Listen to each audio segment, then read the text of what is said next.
Good morning everyone, welcome to civil services study. ये practice set number 153 है UPPSC के लिए। और प्रैक्टिस करेंगे इसमें हम करंट अफेयर्स के इंपॉर्टेंट प्रश्नों पर।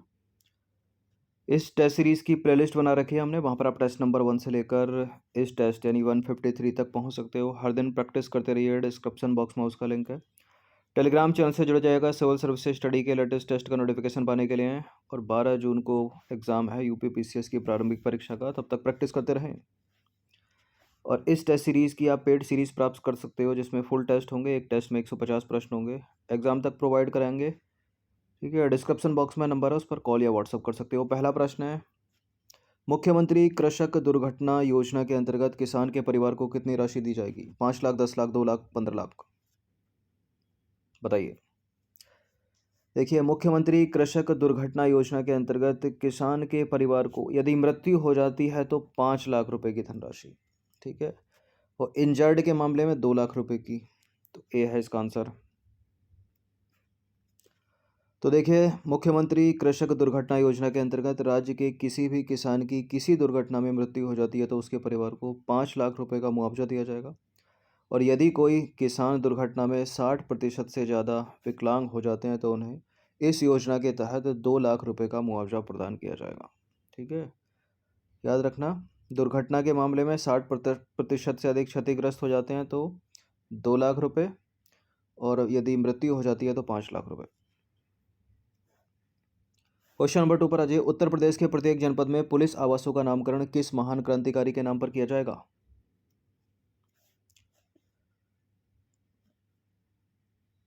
रोशन सिंह के नाम पर। ठीक है, रोशन सिंह। तो उत्तर प्रदेश सरकार ने यह निर्णय लिया है कि महान क्रांतिकारी एवं शहीद ठाकुर रोशन सिंह के बलिदान की पुनीत स्मृति में प्रदेश के प्रत्येक जनपद के पुलिस आवासों का नामकरण जो है उनके नाम पर किया जाएगा।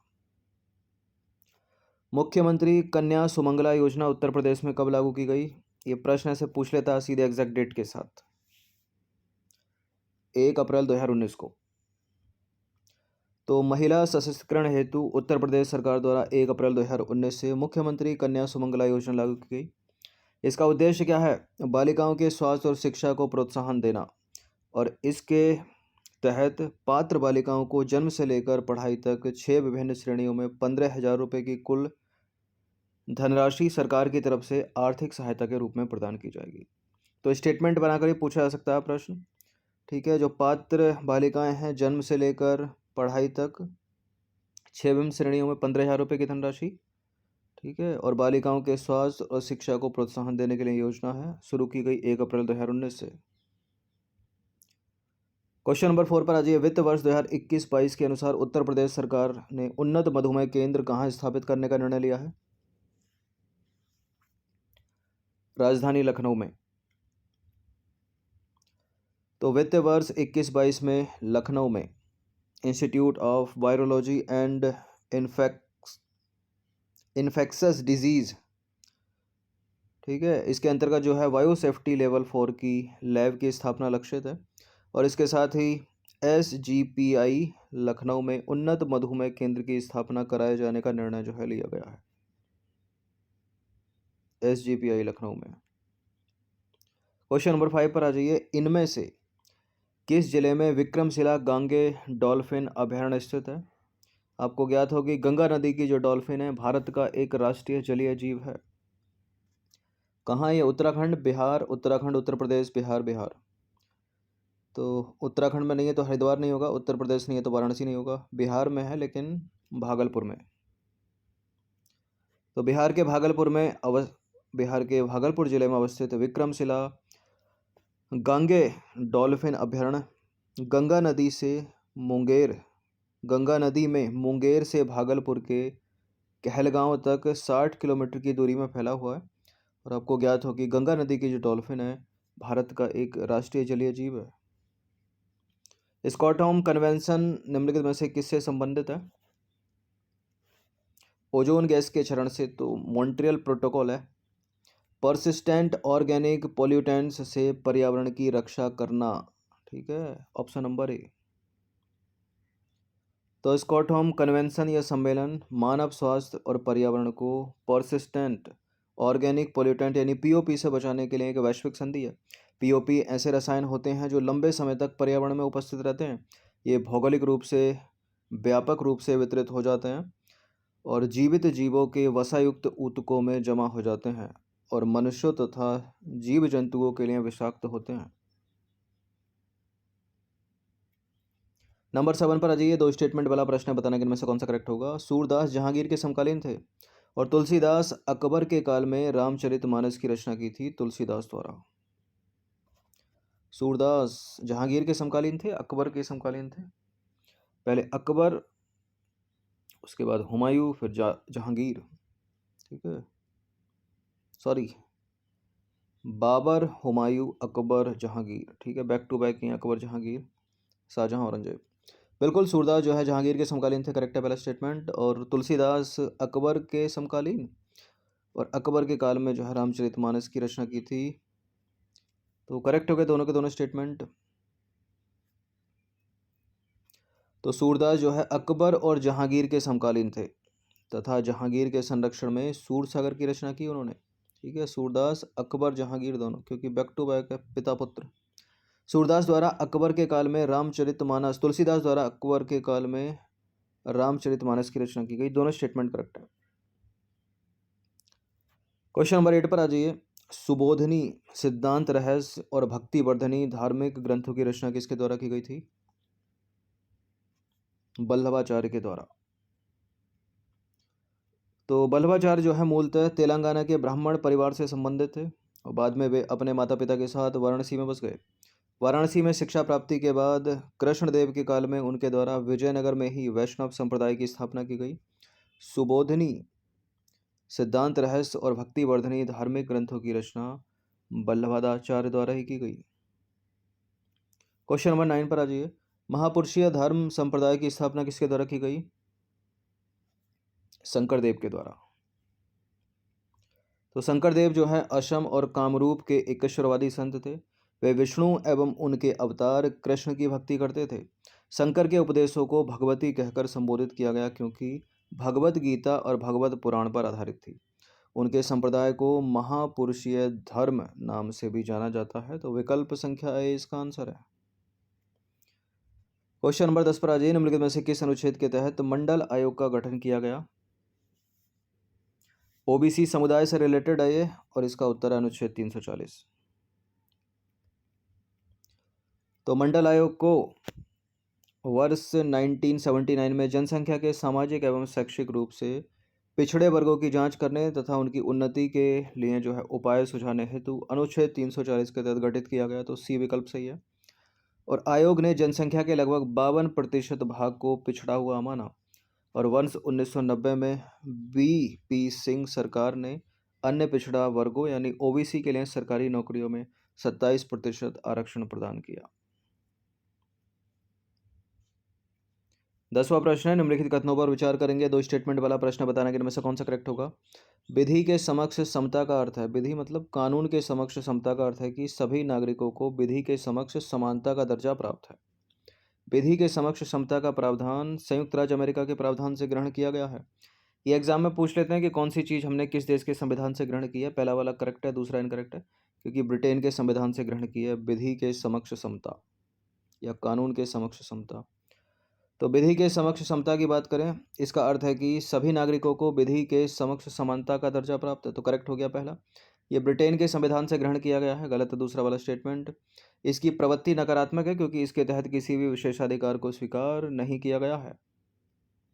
अब आएंगे हम विधि के समान संरक्षण पर। विधि के समक्ष समता अलग बात है, विधि के समान संरक्षण अलग बात है। इसे जो है संयुक्त राज्य अमेरिका के संविधान से ग्रहण किया गया है। इसका अर्थ है कि राज्य को यह सुनिश्चित करना चाहिए कि समान के साथ समान और असमान के साथ असमान व्यवहार किया जाए।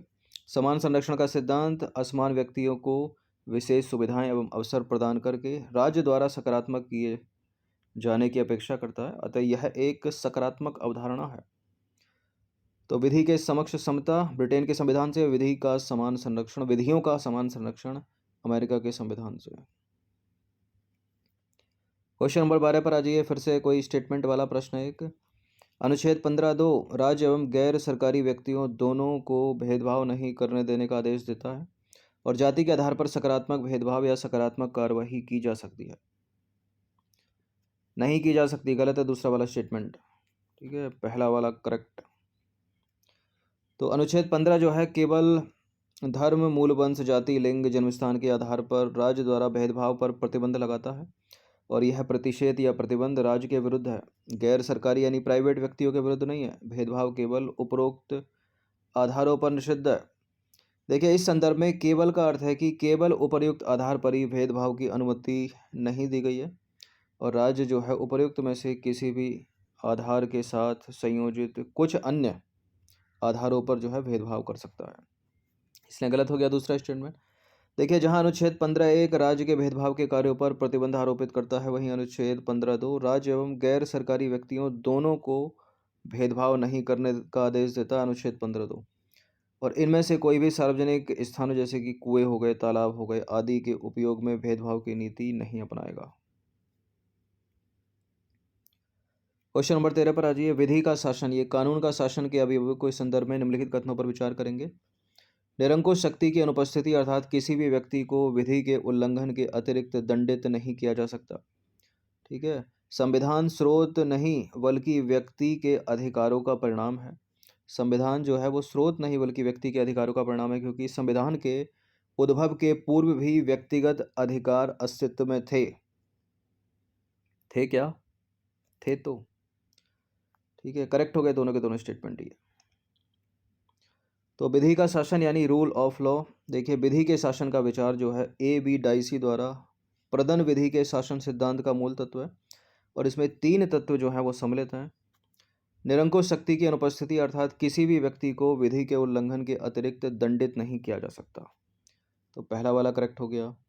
विधि के समक्ष समता अर्थात सभी नागरिक समान रूप से विधि के अधीन है यानी कानून के अधीन है, और संविधान स्रोत नहीं बल्कि व्यक्ति के अधिकारों का परिणाम है, क्योंकि संविधान के पहले, ठीक है, संविधान के बनने के पहले भी व्यक्तिगत अधिकार तो अस्तित्व में थे ही ना भारत में। नंबर 14 पर आ जाइए। निम्नलिखित में से वो कौन सी समिति है जिसने लद्दाख की भाषा के संरक्षण के लिए काम किया है? लद्दाख की भाषा के संरक्षण से संबंधित है वो स्वर्ण सिंह समिति, तो मूल अधिकारों से संबंधित है, पुरानी है। तो किशन रेड्डी समिति, ऑप्शन नंबर बी। तो जनवरी 2021 में सेंट्रल गवर्नमेंट ने लद्दाख की भाषा, लद्दाख की संस्कृति और लद्दाख की भूमि के संरक्षण के लिए केंद्रीय गृह राज्य मंत्री जी किशन रेड्डी की अध्यक्षता में एक समिति का गठन किया। दून किसे संदर्भित करता है? दून को हम पहले भी चर्चा कर चुके हैं। नदी घाटियों को या स्ट्रक्चर वैली, संरचनात्मक घाटियां हैं। बाढ़ के मैदान है, अल्पाइन घास के मैदान, क्या है? दून। स्ट्रक्चर वैली है, संरचनात्मक घाटियां हैं। तो देखिए, हिमालय और शिवालिक पर्वत श्रृंखला के बीच लंबी घाटियों को दून कहा जाता है। हिमालय और शिवालिक पर्वत श्रृंखला के बीच ये संरचनात्मक मूल की घाटियां हैं। ये घाटियां हिमालय तथा शिवालिक के ऊपरी भाग के कटाव के कारण पत्थर तथा बजरी से ढकी रहती हैं। क्वेश्चन नंबर 16 पर आ जाइए। हाल ही में हरियाणा के किन 2 स्थलों को आर्द्रभूमि महत्व की, अंतर्राष्ट्रीय महत्व की आर्द्रभूमि के रूप में मान्यता दी गई है? ये हैं भिंडावास वन्यजीव अभयारण्य और सुल्तानपुर राष्ट्रीय उद्यान। ठीक है, भिंडावास वन्यजीव अभयारण्य जो है वो मानव निर्मित एक मीठे पानी की झील है। तो 14 अगस्त 2021 को केंद्रीय पर्यावरण मंत्रालय द्वारा जारी बयान के अनुसार रामसर कन्वेंशन के तहत हरियाणा के 2 स्थलों भिंडावास वन्यजीव अभयारण्य और सुल्तानपुर राष्ट्रीय उद्यान को अंतर्राष्ट्रीय महत्व की आर्द्रभूमि के रूप में मान्यता दी गई। और ऐसा पहली बार है जब हरियाणा से 2 स्थलों यानी सुल्तानपुर राष्ट्रीय उद्यान गुरुग्राम का और भिंडावास वन्यजीव अभयारण्य झज्जर से रामसर सूची में इनको डाला गया है। और भिंडावास वन्यजीव अभयारण्य की बात करें तो मानव निर्मित मीठे पानी की आर्द्रभूमि है ये, और यह हरियाणा की सबसे बड़ी आर्द्रभूमि है। सुल्तानपुर राष्ट्रीय उद्यान की बात करें तो सुल्तानपुर राष्ट्रीय उद्यान अपने मूल पक्षियों, शीतकालीन प्रवासियों और स्थानीय प्रवासी जल पक्षियों की 220 से अधिक प्रजातियों के लिए उनके जीवन चक्र के महत्वपूर्ण चरणों में अनुकूल है। क्वेश्चन नंबर 17 पर आ जाइए। निम्नलिखित में से किस मिशन की घोषणा प्रधानमंत्री द्वारा 75वें स्वतंत्रता दिवस के अवसर पर की गई? कौन सा है वो? शिक्षा सबके लिए मिशन, हर घर जल मिशन, राष्ट्रीय हाइड्रोजन मिशन या डिजिटल ट्रांजैक्शन मिशन? ये मोस्ट इंपॉर्टेंट प्रश्न है। इसका उत्तर है राष्ट्रीय हाइड्रोजन मिशन। तो भारत के प्रधानमंत्री द्वारा 15 अगस्त 2021 को 75वें स्वतंत्रता दिवस के अवसर पर राष्ट्रीय हाइड्रोजन मिशन यानी नेशनल हाइड्रोजन मिशन को लॉन्च किया गया। और इस मिशन को देश में ऊर्जा सुरक्षा को बढ़ावा देने के उद्देश्य से शुरू किया गया है, तो विकल्प ए सही हो गया। देखिए, इस मिशन की घोषणा भारत द्वारा अपनी ऊर्जा जरूरतों को पूरा करने हेतु प्रतिवर्ष यानी सालाना 12 ट्रिलियन रुपए खर्च होने की पृष्ठभूमि को ध्यान में रखकर की गई है। और यह मिशन भारत को वैश्विक स्तर पर हरित हाइड्रोजन उत्पादन और उसके निर्यात का एक प्रमुख केंद्र बनाने में सहायक होगा। सारे के सारे मोस्ट इंपॉर्टेंट प्रश्न है, ये पूछे जाने की संभावना 80% से ऊपर है। भारतीय संविधान संशोधन प्रक्रिया का वर्णन किस अनुच्छेद में किया गया? कई बार ये प्रश्न आपके सामने आया होगा और इसका उत्तर है अनुच्छेद 368। किस देश के संविधान से ये भी पूछ लिया जाता है? तो दक्षिण अफ्रीका के संविधान से। ठीक है, और भाग है 20 और अनुच्छेद है 368। और अनुच्छेद 368 के अनुसार संसद को एक निश्चित प्रक्रिया के अनुसार संविधान के किसी उपबंध का परिवर्तन या निरसन के रूप में संशोधन करने की विधायी शक्ति प्राप्त है। क्वेश्चन नंबर 19 पर आ जाइए। 15 फरवरी 2022 को बप्पी लाहिड़ी जी का निधन हो गया। कौन थे वो थे गीतकार, संगीतकार, ठीक है, गायक, संगीतकार। तो 15 फरवरी 2022 को प्रसिद्ध संगीतकार और गायक बप्पी लाहिड़ी का निधन हो गया। 69, ठीक है, वर्ष के थे वो। और 27 नवंबर 1952 को जलपाईगुड़ी, पश्चिम बंगाल में जन्म हुआ था उनका। और 70 से 80 के दशक में कई फिल्मों के लिए संगीत रचना की उन्होंने, जो काफ़ी लोकप्रिय हुई। इन फिल्मों में चलते चलते, डिस्को डांसर और शराबी शामिल है। और इनको फिल्म फेयर पुरस्कार भी मिल चुका है। ठीक है, और इन्हें जो है वर्ष 1970 से 1990 के दौरान भारतीय सिनेमा में डिस्को डांसर हो गया, जिम्मी जिम्मी, पग घुंघरू, ठीक है, इंतहा हो गई, तम्मा तम्मा हो गए, यार बिना चैन कहाँ रे, और आज रपट जाइए, तो चलते चलते जैसे यादगार गीतों के लिए जो है जाना जाता है। सुने भी होंगे आपने। क्वेश्चन नंबर 20 पर आ जाइए। 20वां प्रश्न, अंतिम प्रश्न है। 16 से 18 फरवरी 2022 को किसके द्वारा 21वें सतत विकास शिखर सम्मेलन का आयोजन किया गया? 21वें सतत विकास शिखर सम्मेलन का आयोजन ये भारत ने ही किया है। थोड़ा डीप जाकर पूछा है। तो संयुक्त राष्ट्र पर्यावरण कार्यक्रम UNDP को एलिमिनेट कर दीजिए। नीति आयोग नहीं है, ठीक है, यूनेस्को नहीं है, यह है ऊर्जा एवं संसाधन संस्थान टेरी, भारत का। तो भारत के ऊर्जा और संसाधन संस्थान यानी the energy and resource institute TERI ने किया है ये। तो देखिए, 16 से 18 फरवरी 2022 को ऊर्जा और संसाधन संस्थान टेरी द्वारा वर्चुअली विश्व सतत विकास सम्मेलन 2022 का आयोजन किया गया। और यह टेरी का वार्षिक कार्यक्रम है। इसकी थीम है towards a resilient planet ensuring A sustainable and equitable future, यानी एक लचीले ग्रह की ओर एक स्थायी और न्यायसंगत भविष्य सुनिश्चित करना। और संबोधन किया इसका भारत के प्रधानमंत्री ने, ठीक है। और देखिए, जलवायु परिवर्तन, सतत उत्पादन, ऊर्जा संस्कृति, वैश्विक साझा संसाधन, उनकी सुरक्षा जैसे विषयों पर जो है इसमें चर्चा की गई है। किसमें? 21वें विश्व सतत विकास शिखर सम्मेलन में, भारत में इसका आयोजन हुआ। तो 20 प्रश्न थे करंट से रिलेटेड, इनकी प्रैक्टिस कर लीजिएगा जितने भी स्टूडेंट UKPSC वाले हैं, ठीक है, वो भी साथ साथ प्रैक्टिस करते रहें। धन्यवाद।